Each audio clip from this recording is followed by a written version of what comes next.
Oh, this is trippy, huh? Does that one look good? Yeah, I think so. Okay. Thanks.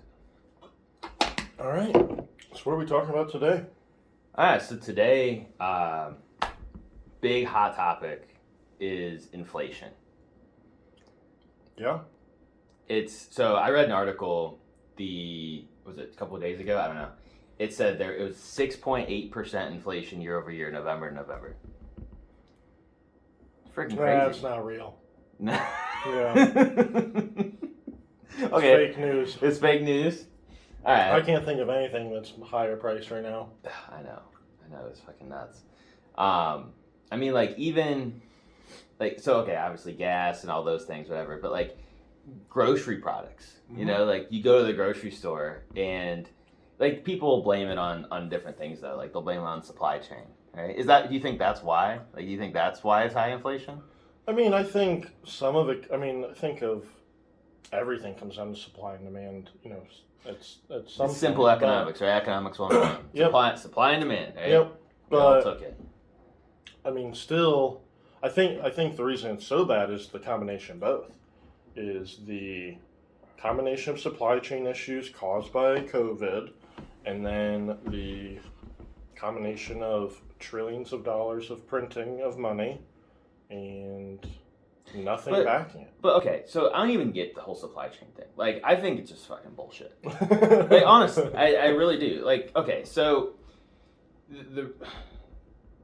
I mean, I get, like, if you have a lower amount of product, because you have lower supply, then obviously that's going to raise the price, right? Mm-hmm.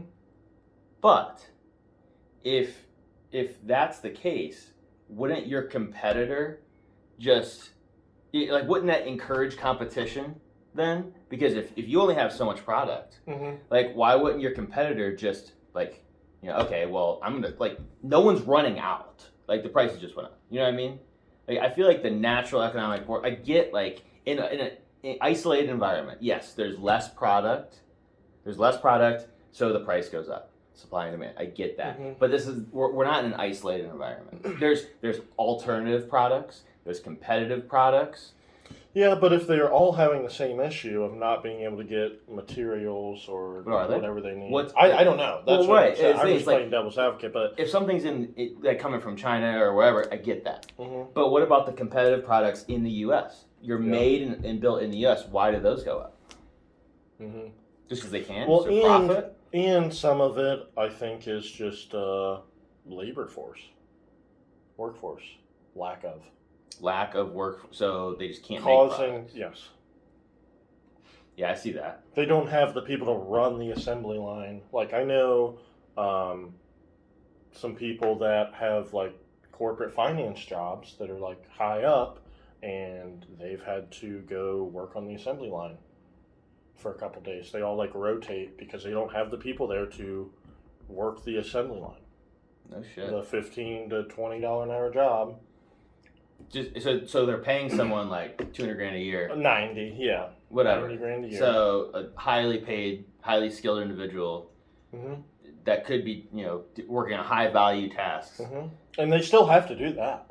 They still have to do their job. Okay, so they're still doing their job. Oh yeah, they're still doing their job, but a couple days a week, you know, they'll go do the assembly line job, and then it'll be on a rotation. Just to get product out the door. Wow. Well, that's interesting. Yeah, I mean, like, I'm not saying I'm blind to it. I just think that, you know, like, in the U.S., if you like the vertically integrated companies, why don't you see them just plowing through the competition? You know, and I mean, I guess if it's labor, then yeah. So how does that happen? Why are we even in this position? Well, printing money.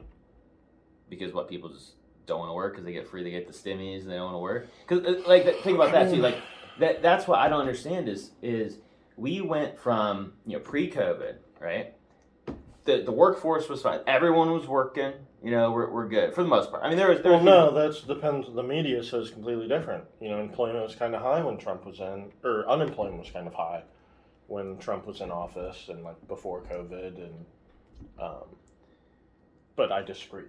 Yeah, I mean, well, okay, so from the perspective of as a consumer, I didn't hear about any of the supply chain issues. I didn't hear about labor issues and everything pre-COVID. Right.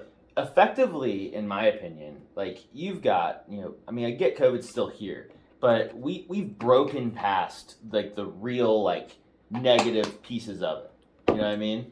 So and also people are like, there's no reason for people to not be working now because there's no unemployment boost. Most people are off unemployment, and like they need money.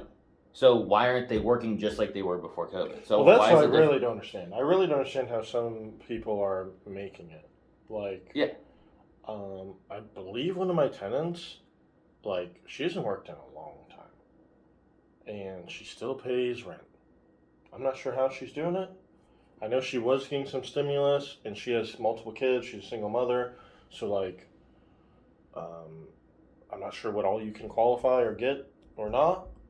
I know she's never missed rent, and I know she's not worked in like since the beginning of COVID. And I just don't understand how, especially when things were going up in price. Did she just retire? Did she just retire? No, no way. So but you're right. So like things go up in price, and it seems like there's less people working, but maybe so like if you take COVID out of the equation, which I know you can't do, but just for an exercise, you take COVID out of the equation. Look at pre-COVID and post-COVID. So we still have. I mean, has there been that much job growth, that much demand growth to where now we can't find the people to like butts in the seats compared to pre-COVID? I would not think so. But that's what the picture we're kind of painting, because you know what I mean. Like that's like the reality. And I guess what I'm trying to say here is going back to inflation, like saying it's because of labor. Like if you can't like make that argument that we just that demands that much higher, we can't put the butts in the seats, there's no one to work. Where were the people in 2017, 2018, 2019? Like I think there's something else going on. I guess what I'm trying to say. Like I think, or I don't even think that's a reason. Right. Like a true reason to see. I mean, I think it's an effect, not necessarily a cause. Yeah, I mean, I know things are definitely going up. I mean, yeah, it's. I mean, I see just because I like have a budget and like kind of monitor my expenses, obviously. Sure. But for the everyday person that's walking into Walmart and just buying whatever they need, they may not really notice too much. But I mean, still, like if you're buying a $2 loaf of bread, 6% is 12 cents. So you may not notice that. Yeah. But it's still 6%. Yeah. Right. And maybe it's not exactly that. It's an average. Some things have different inflation. Some things go up higher or lower. But and again, some of it's supply and demand. I mean, I know cars are crazy and crazy. Used cars. Yeah. Yeah. I get that. I get that. Like that is, they can't put cars on the lots because of like a microchip issue, or some part they cannot get. Right. That stems from some, I don't know, mineral or something they cannot. It's in low supply. Which what did COVID do to cause all this bullshit? Right. You know what I mean? Like that's just what it's not adding up in my mind. Yeah. It's like COVID doesn't infect like airplanes. You know what I mean? Right. It doesn't infect railroad cars. You know what I mean? Like those are inanimate objects that just move. You know what I mean? So maybe it is just the labor force. Maybe. So okay, let's take it back to like, okay, where did inflation begin? So it was. I mean, it's always been a thing, right? I mean, it's always been a thing, but it really became a problem whenever we separated ourselves from the gold standard. Yep. Because 70s or something like that. Something back then. Because way before me and you. Right. Because before that point, the U.S. dollar was backed by gold, and gold as a limited supply, and isolated system, right? So like if you have more of it, and there's less open supply, the value goes up, whatever. So the U.S. dollar is backed by that. So it's a true reserve. It's backed by something of value. Now, why does gold have value? Because we say it does. Right. But and again, that's ultimately what everything comes down to. Right. It's what we decide has value. Right. What society decides has value. Yeah. Because gold is just, it's really not that useful of a metal. No. Like why wouldn't you like make iron? Yeah. I don't know. But there's more of it, I guess. It's a scarce. I'm sure there's more to it. It's scarce, right? It's scarce. Yeah. That's a big piece of it. But okay, so we separated from the gold standard, and then what? Inflation started taking off, right?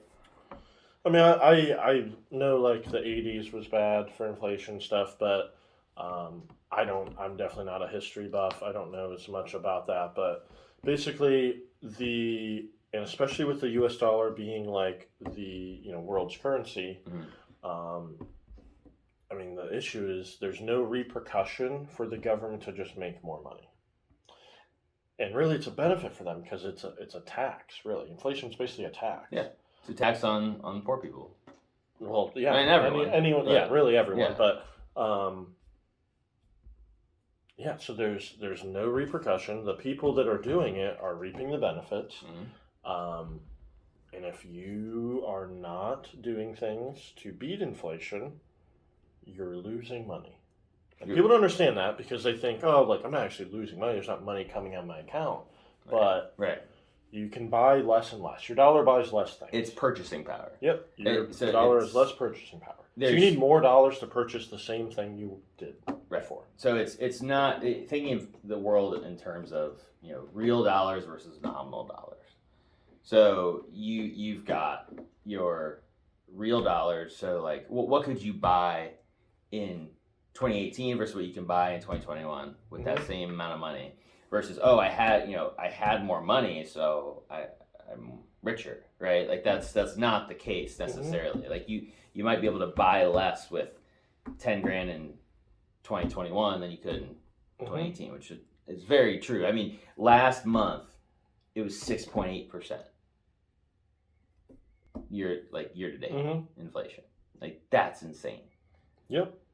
So how I just look at that is I need to put my dollars to work to earn more than 6.8% to break even. Just to break even. And then every 6.8% you earn, you're paying tax on that. So really you got to factor that into the equation too, is you got to make enough in an investment to beat inflation plus beat your tax life. You gotta make 10, 12% just to break even.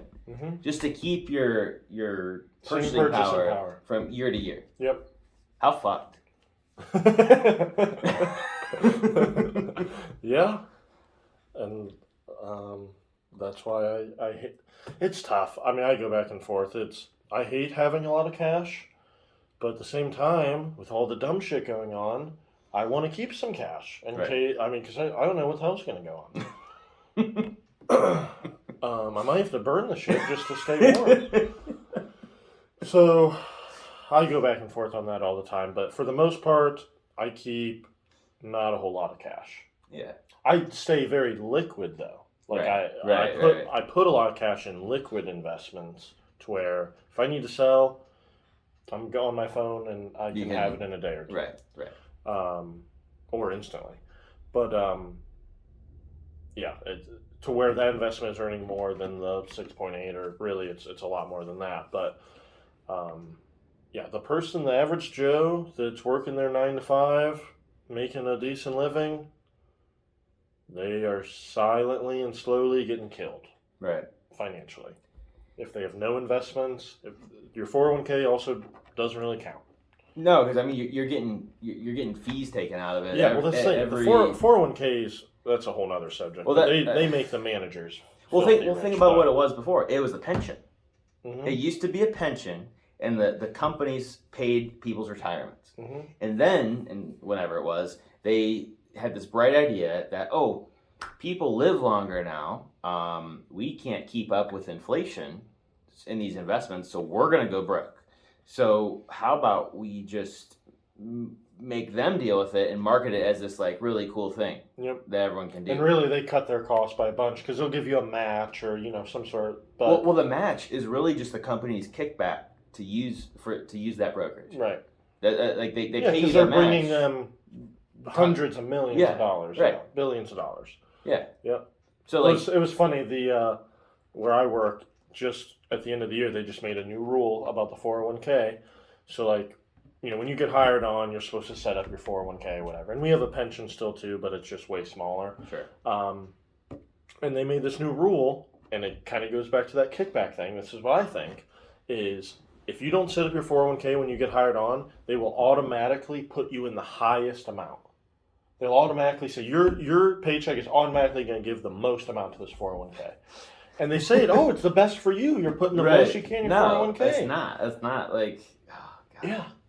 Because it used to be like, okay, if you didn't set up your 401k, you just automatically put in 5% of your gross. Whatever. Or whatever. Whatever to like get the most out of the match. Now they're like, no, we're maxing that thing out. And I'm like, I bet a fund manager is making pretty happy. Because he's getting more money. Right. And, off a new hire for at least a few months. Yep. Until they decide to change it. Until like, what the fuck is this shit? But they also probably know people don't pay attention to this shit. And they could let it ride for a while.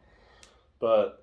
That's 401ks just piss me off. Because there are some good funds and stuff in there and everything. And some companies do it right. But for the most part, like broad spectrum, you've got a company that'll match like 2% or 3% or up to 5% or something, but they're only matching 50% of it up to that percentage, and that amount that they're matching is really just the kickback that they're getting from the brokerage. So like it's just a cycle, and then the brokerage is making fees off every transaction, everything you do inside of there, and they're making like 2-3% management fees off just holding your account oftentimes, which is just nuts. It's not actively managed. They don't actually have to do shit. No, I think. No. And they're in these funds that like millions of people have, so they do one, and then it's the same for all of them. So I don't know okay, going back to inflation though. So if you got someone that's investing in their 401k, they're getting a 2% fee every year. On top of even if it's a 1% fee every year, that eats up their compounding growth. On top of the fact that inflation's eating out their compounding growth, so you might earn $1 million over the course of your career in your 401k, but like how much did you actually put in there? And then like after that many years, is that $1 million even worth what you think $1 million worth today? Right. That's what I mean. Like now, it's. $5 million is not that much money today. You have to be. You got to get in the tens of millions to like. The standard is just getting higher and higher. Right. Eventually, being a millionaire is going to be like graduating college. They might have at this rate. They might have a fucking $1 million bill here soon. Or you just hand those things out like candy. They might. They'll all Venezuela. Yeah. Yeah, that would be a shitstorm. We'll just get rid of cash entirely. It'll just all be digital. Right. And that's where I see things going, But okay, so you said something a minute ago that kind of piqued my interest. So you like to be in liquid assets like crypto and stocks that can beat inflation, and but aren't you paying more in tax by being in those assets and like selling if you are being liquid? Yeah, if I need to sell, and obviously, I'm not I do some day trading, swing trading, short term stuff, but most of the stuff is pretty long term. Yeah. But yeah, ultimately, there's not much way to beat it. If you're trading stocks and you sell, you're going to have to pay a capital gain. So. My opinion on inflation, and I talk about this all the time, is use debt against it, because you're fixed low interest debt, and to collateralize assets that are income producing that appreciate with fixed. Well, obviously there are economic factors that just because all this inflation is happening doesn't mean that everything's going to go with. There's going to be factors where there's still going to be houses that go down in value. Oh yeah, because the main employer moves out, or yeah, whatever. So there's still those factors, but for the most part, if you're in a somewhat stable, city economy, local economy, when all this inflation is happening, assets go with it. Yep. Exactly. And if you have debt against those assets, that stays the same. That payment stays low. Like say you had $100 a month payment and you bought a $200,000 asset. Okay. That $200,000 asset's going to go up by 6, 8, 10, 12% with inflation because things just cost more and it goes with it. At least keeps up. Your debt to buy that asset stays the same. It's the same balance due and the same monthly payment. Yep. And that's worth less and less and less. A lot of times rents go up with that. If it's income producing. Even if it's not income producing, it's great. But if it's income producing and rent goes up with it, exactly. Yeah, I mean, I know a couple people this year that were doing some flips, and they were kind of beginners, you could say. And the flip took longer than they thought, It always takes longer. Well, it always takes, but there were some major hiccups and stuff. And really, because the market was going crazy, they made more money by doing the flip slower. Yeah. No, that's 100. So we just closed on one, and it was higher than what we originally expected, and it was a pretty short window, but that's what happened. Yeah. Because the market just went up that much. Now, what did the housing market go up because of inflation, or did it go up because of demand? High demand. Yeah. And that's the thing. I think there's. Why would everyone want to move in the middle of a pandemic? I don't get that either. Yeah, there's still just the factors you can't help. Getting a new job, those will always happen. But I see a lot of people do changing jobs, but the fact that there's less people in jobs is weird. Not necessarily that, but the fact that we have so many openings is weird. Well, yeah. And maybe that's what's causing more people to move around. Maybe. Than before. I don't know. I know, and there's always... The internet's a great thing, but there's always conflicting data, and you always got to watch where you get your data. And again, there's always three sides to a story. But what I believe is still ultimately, all this inflation is happening, whatever. But still, ultimately, I still believe there's just a lack of housing. I just think we are making people much faster than we're building houses, and it's from 2000 to 2007-ish, people... We overbuilt. Not necessarily overbuilt, but basically people were building like crazy. Yeah. The economy was good, housing market was great, and then obviously the crash happened, and then no one was building. But for, let's say from 08 to 12, very few new builds going on, but people are still making babies. Probably at the same rate, if not faster. Yeah, probably faster. And yeah, I and we're starting to see that. There's just a true housing shortage. It's easy as hell to rent a property right now. Oh yeah. You do not have to try very hard to get someone to pay a very high rent right now because there's just nowhere to live. There's nowhere good to live. Right, and especially that's what I mean. We do pretty decent rehabs on our stuff. Everyone says our house is one of the nicest, and we have people banging down the door to rent them. Yeah. I'm about to start doing highest and best rental. How crazy is that? You sell a house like that, right? Yeah, you sell a house like that. Why not rent it? You guys all want your applications? Okay. No, that's. Could you even do that? Is that even a thing you can do? Why not? Right? I don't know if there's a law against it. I don't know. Yeah. I don't know. Someone will get pissed. Price gouging, greedy landlord. I love it. Yeah. Well, next thing will be in the newspaper or something. Yeah. Or on the news. But yeah, so when I'm not having, a real estate deal to put cash into or whatever, and a lot of times I don't even use my own cash to put real. Yeah, you raise the money. I raise the money, or multiple different ways to do that, which is why I love real estate. You can be creative with stocks. It's much harder to do. And risky to do because it's so volatile. Real estate's stable. For the most part.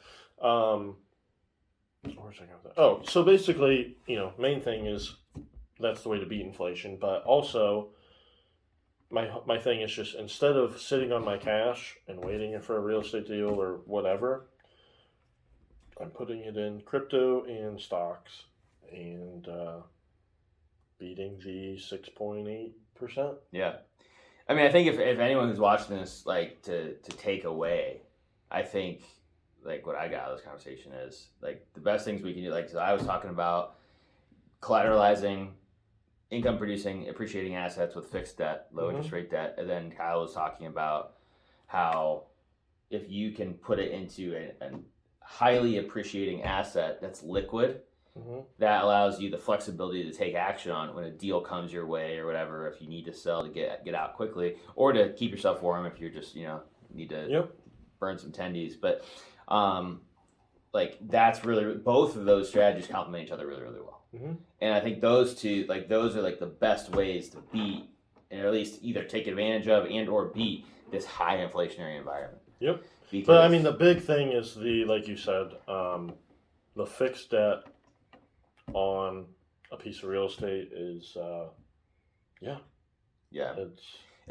mean, that's what makes people millionaires, billionaires, etc. Is it's over time, and you're using inflation as a force to help you, as opposed to eating it every single day.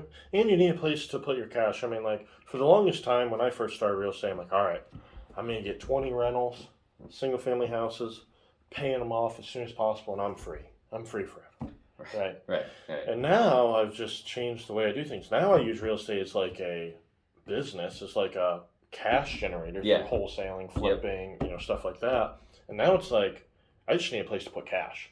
Right. So let's, buy rental properties. And like, rental properties, it's really not a good. It's not great. It's not a good. It's a little overrated. Cash. Yeah, it's a little overrated. Which I'm not using my own cash in those, but basically, I more use them now to offset my income through wholesaling. There's a lot of tax advantages to owning real estate. And like, I mean, a good rental property, like, after all your expenses and set aside some vacancy, net of stuff like $200-300 is a good deal. I mean, after taxes and everything, you're lucky to get $100 a door, $150. That's a good deal if you're actually factoring in maintenance and vacancy and property management and other shit that happens. But if you're just saying PITI, principal, interest, tax, insurance, I usually shoot for $400 or $500. And then that's what's left over. But even still, that's not that much money. So, like, not if you're buying cash. If you're leveraging it. No, that's using leverage. Leverage. I mean, well, if you have no down payment, then it's an infinite return, right? Right. And it's infinite return. I'm just saying it's still, you can have your. I mean, I know guys that love talking about, they did a bird deal, but they only net $25 a month. That's cool. Your return's infinite. I don't give a fuck if your return's infinite. The headache and the time it takes. You're still only making $25 a month. Right. I don't care if your percent. People love to talk about returns, but how much money are you making? So my point is, like, rental properties, I'm going to keep buying them and keep, slowly building that up. But I'm picky about which ones I buy for maintenance headaches and area and different stuff. And I want to use them to get rid of the income I have.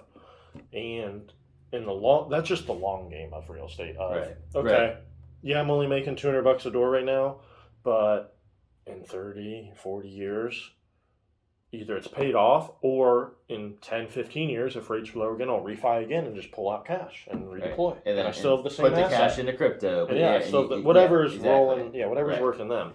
And then it's just, the net worth, the generational wealth of, now we've got 100 houses, each worth $100,000. Who knows in 20? I mean, now you've got a net worth of $10 million. You could sell, even at a discount, say and still $7 rake million. in a fuckload of cash. Right, but it's just not right now. Right. But it's payday down the road and making me pay less taxes now. And it's generational. You can Yep. take that asset, pass it along. Yep. You can have a management in place. You can do everything, and like literally, like future generations could take that over, and it's a really good store of wealth because they can't just sell it at the click of a button. Yep. They have to actually Do some work, work, and all that. But yeah, I mean that is my main strategy, and like everyone talks about diversification, like that's kind of part of it because things move at different times. But Yeah.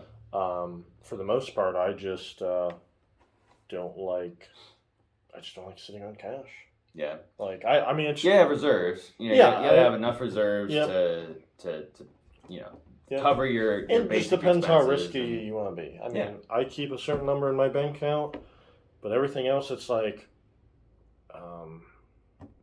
for me, I'm a little riskier to where I keep a certain number in my bank account. Really, it's not enough for the amount of properties I have, but I'm liquid in the other two buckets that has a large amount in. Which are essentially and even reserves. if they go down. Yeah. So like say my stock portfolio goes from $100,000 and it gets ripped and I have $50,000. Like it's still $50,000 worth of reserves. if I needed to. Yeah, Right, I don't have to right. sell my property for a discount because I Right. don't have reserves. That's where people get in trouble. They Right. have no access to anything. Yeah. My only option is to sell this. Right. And I mean then I still have life insurance money.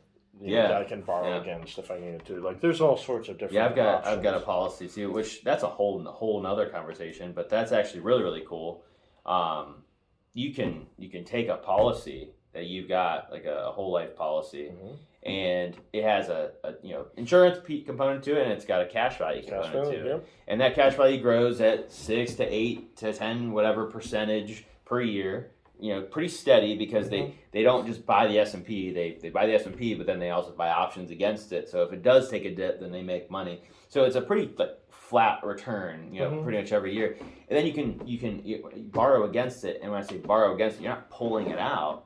You're collateralizing it. Yep. So it stays in there and keeps making money. And you can take that money out and use it somewhere else. And you got to pay interest for that. But it's back to yourself. But it's in that case, it's actually going to the company because it. Oh, is it? It's Okay. because it's growing, and that's what you're keeping, and then you're paying say 5%, but you go deploy it and make 8%. You're still making a 3% spread. Plus, you're making the money that stays in your policy growing at 8%. That's still your money's in two places at once. Yeah, I just unless I mean I've heard people talk about just like overfunding your policy because right now like That's what I do. mine's not big enough to really worry about like my cash value. You know what I mean? Because I just put in whatever the premium is. Okay. So it just grows slowly. But I know I could overfund and then borrow against it. That's what I do. I overfund as much as I can. But why not just use your own cash then?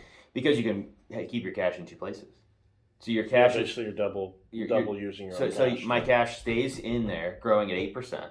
I pay 5% to get it. Yep. And then if I go deploy it at 8% again or at 10% somewhere else, I make a spread there and I'm still making money here. The policy grows.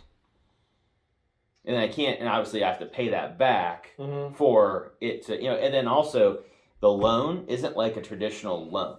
So it's how it works is like it's interest only, but if you don't pay it back, it doesn't matter because it goes to your policy. Like the interest after like the next year, if you just didn't pay interest or anything the whole year, they would just take your interest that you didn't pay for that year and roll it into your loan. Like for the next year, it just moves up your balance. Yeah, I don't know much. I haven't looked. I mean, I've heard people talk about them. I understand it's another tool. I just haven't really needed to use that yet, and I don't know a bunch about it. But it's just I use it for acquisitions. So if I want to take down a property, I didn't want to raise the money or whatever, borrow against it, take it down, maybe raise the money, maybe do the rehab on it, refi, and then put the money back in.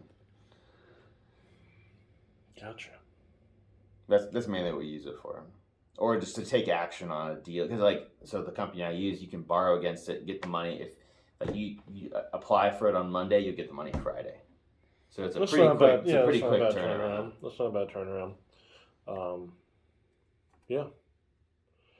This is another topic. That's a whole other day. Yeah. Talk about that. But no, man, this was good. I'm glad we had a chance to sit down and talk inflation. I mean, I think we're doing good things to beat it. Hopefully, we can get the rest of the world on board to to do the right things, or at least the intelligent people Right. on board do the right things, and not get stuck in the hamster wheel for the rest of their life.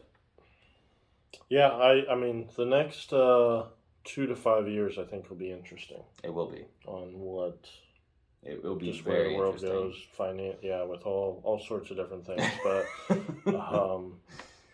yeah, I mean, unless you're in a really good spot, I mean, I would not, or you need it for a tax reason, I would not be buying a lot of new toys. No. Because that's definitely a loss. You know what I mean? Yeah. You're definitely losing to, yeah. Well, think of the first things that are going to go down. Yep. It's just like whenever. Well, I mean, people are making money on cars, like used cars. Yeah. You can buy a car for $50,000 used already, drive it for 2 years, and now they can sell it for $55,000. That's literally what I could do with my car. Yeah. Like It's- right now. And some of it's more than that. I mean, even with like these new cars, I know multiple people that ordered a car a year and a half ago, finally got delivered. That in that year and a half, now They made it's worth money. $30,000 more. Yeah, and obviously that's not with every. I mean, that's with certain cars for different reasons that have just more demand, or they're just less supply or whatever. Yeah, it's crazy times we're in for sure. So you think it's all going to go down? You think it's going to crash? You think the prices are going to go down? Of everything. Yeah. Or inflate just in general? Yeah, I mean, all this. Do you think it's going to go down? I mean, the unfortunate part is it depends what the government does. The ball's kind of in their hands. Very true. A lot of it does depend on that, yeah. Yeah. There's not a ton we can do as a consumer.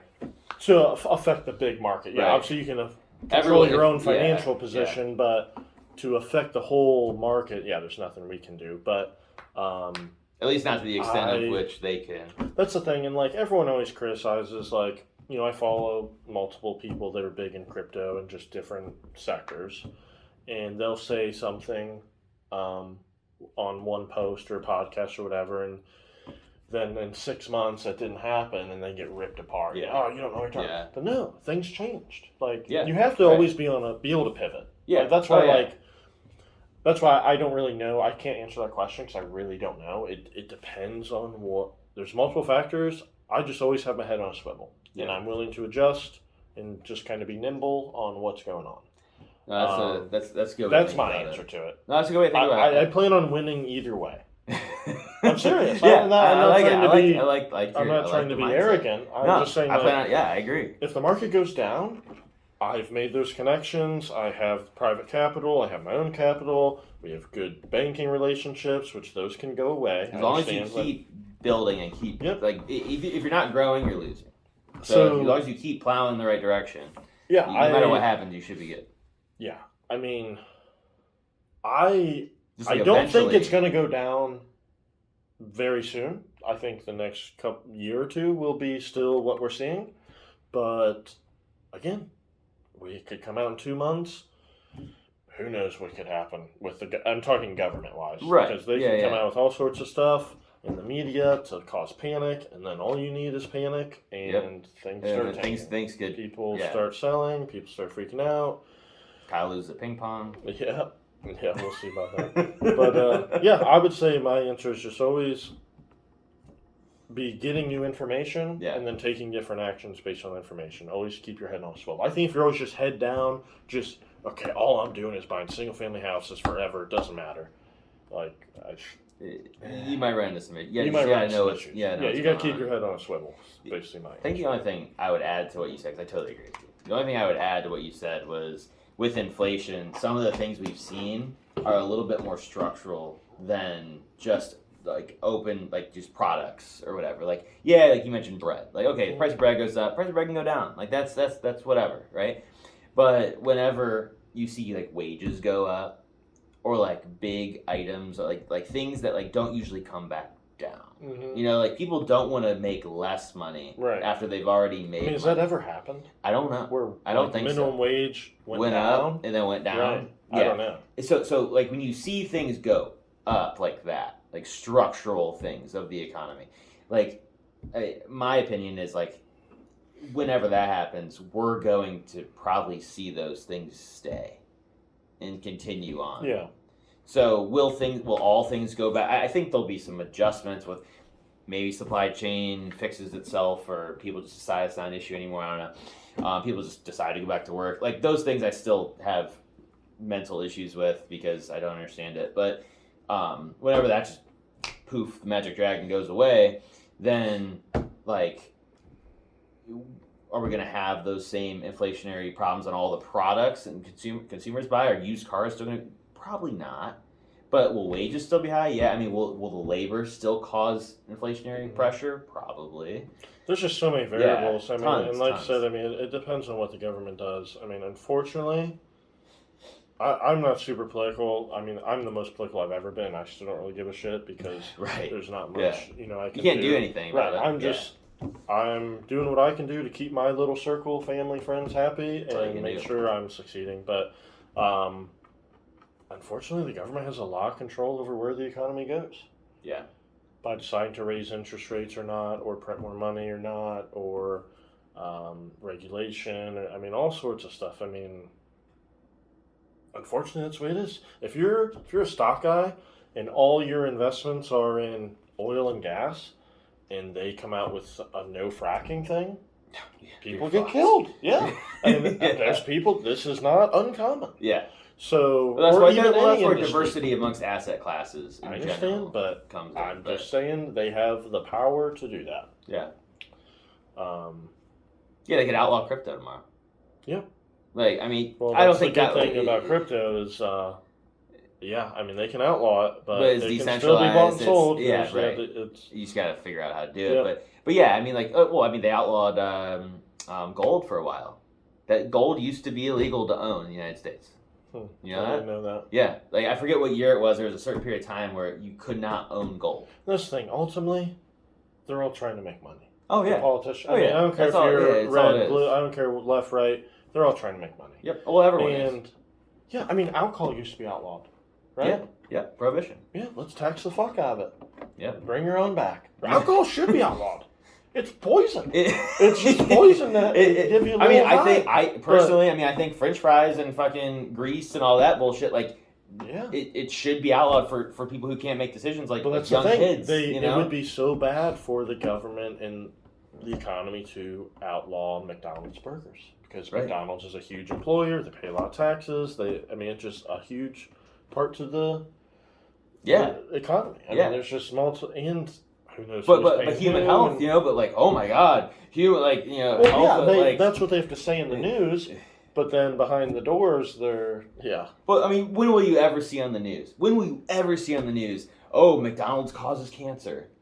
Yeah. You'll never see that. Unless... Ever. You'll never see it. Unless... Ever. The politicians bought a bunch of puts for McDonald's.